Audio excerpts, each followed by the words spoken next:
Undius Kogoya dikepung, OPM diserang dari darat dan udara, 5 Algojo disikat Kopassus dan Kostrad. OPM melakukan penyerangan ke wilayah Intan Jaya, Papua Tengah Jumat, 25 Januari 2024. 5 pentolan OPM tewas disikat Kopassus dan Kostrad TNI. Mereka adalah Oniko Bogau, Yusak Sondegau, Zakius Sondegau, Melkias Matani alias Harisatu Nambagani dan Agusti. Selain itu 2 anggota OPM terluka parah dan dirawat di markas mereka di hutan. Sebenarnya, Undius Kogoya selaku Panglima OPM menyiapkan strategi agar bisa membunuh sebanyak-banyak aparat keamanan. Baik itu prajurit TNI maupun Brimob Polri. Jadi dalam strateginya, Panglima OPM itu memerintahkan anak buahnya untuk fokus menggempur wilayah Sugapa.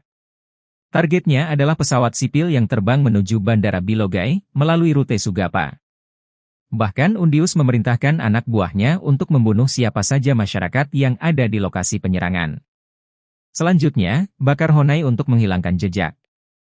Di hari pertama penyerangan ke Mamba, OPM membunuh seorang anggota Brimob, Polri dari Satgas Damai Kartens. Namun, akibat kejadian itu, militer Indonesia lakukan balasan. OPM diserang dari darat dan udara. Mengutip tribunnews.com, prajurit-prajurit TNI dikerahkan.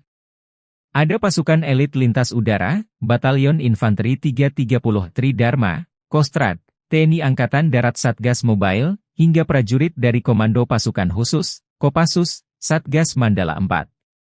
Undius Kogoya benar-benar harus membayar mahal. OPM melakukan teror selama 4 hari yang dilangsungkan OPM ke wilayah Intan Jaya. Ratusan warga Intan Jaya masih bertahan di lokasi-lokasi pengungsian usai dievakuasi prajurit TNI. Mereka masih dilanda trauma kembali ke kampung mereka.